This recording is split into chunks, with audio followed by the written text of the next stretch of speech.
brief was to have 4 individual artworks, like a trail, spread through Porthmadog rather than one big one.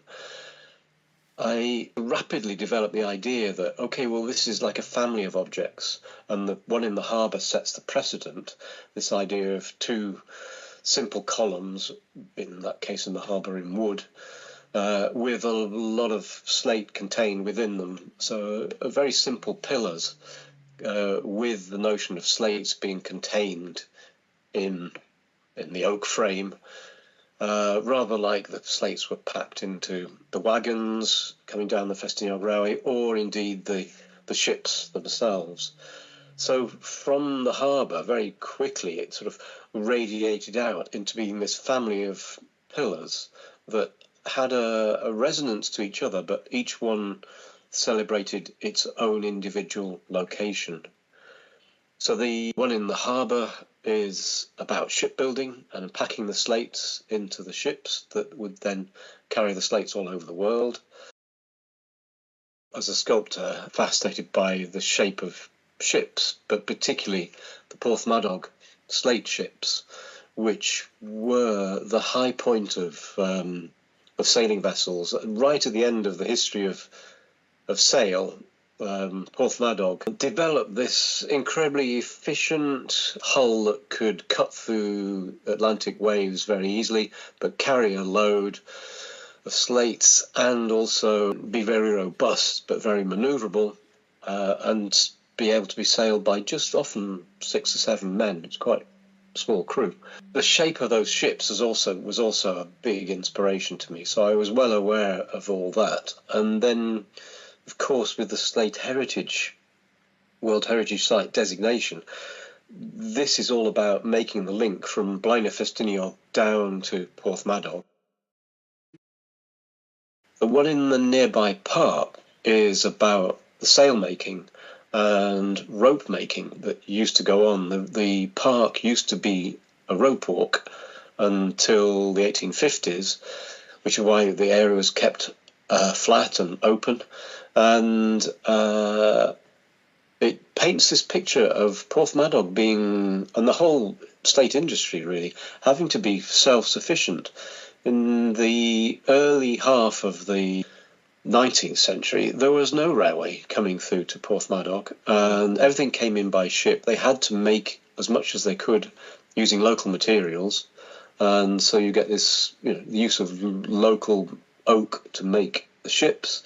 You get iron foundries set up to make everything possible in the valley, and you've got this dramatic need up in Blaenau Ffestiniog for all these resources to be sucked up the valley, taken up on just the Ffestiniog Railway, a tiny little railway, to feed the demands of the quarry. The ropes were made there, the sails were made in the buildings behind the park, but also there, because of the shipbuilding for Porthmadog, they had their own navigation school. And so the poetry that I've written that's on each individual pillar in the park, for example, references this idea of navigation and these little ships that went from Porthmadog all over the world, just navigating not by GPS, but just by stars and where the moon and the sun were. It's a phenomenal thing. And that was all taught in Porthmadog at the navigation school. The Llechi Leisure Centre is about the mainline railways, the Cambrian Coast Railway, because, as I mentioned before, there was no railway until the second half of the 19th century, and the 1868, I think, 67, all these raw materials that they were so desperate for. The Porthmadog was desperate to have this station. The local industry and councillors, they were so desperate. They were pleading with the Cambrian Railway to open the railway through up the Cambrian coast. And what is easy to forget is that Porthmadog was actually an incredibly busy station. Somebody said to me there were over 100 people employed there. And all that area, which is now the Llechi Leisure Centre and the car park, was an incredibly busy railway yard. Cob Crwn, which was about very much about the tides coming and going, and the estuary, and more about the natural life and the view from there. But also historically, thinking what that whole area that you can see from Cob Crwn, what it looked like before the Cob was built, hence the map that's there. People, the historians like Martin Pritchard gave me a lot of advice about the islands. There used to be 17 islands in Troeth Mawr before the Cob was built. Of course, they're all just surrounded by sandy soil now and cows.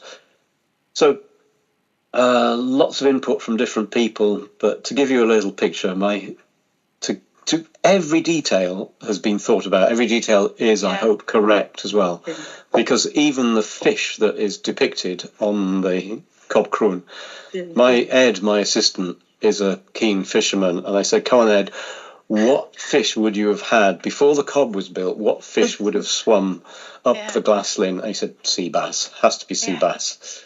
And so the fish that is, even the fish that are depicted are correct.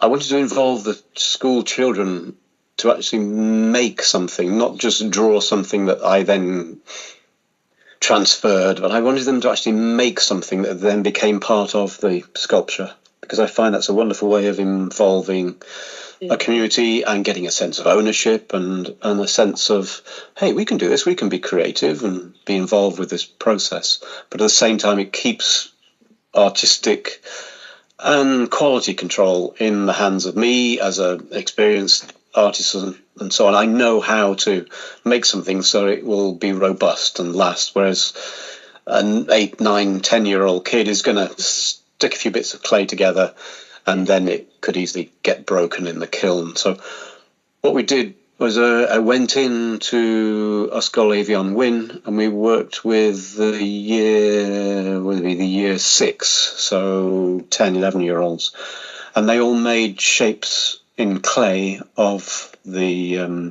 shell shapes, all shells that you would find in this area, not tropical shells. And then what I did was cast their shells into a gel, a sort of resin gel, that I could then have a mould and then a sort of quick setting liquid concrete into those moulds, so it could make multiple editions of their shell, but also it would be robust enough.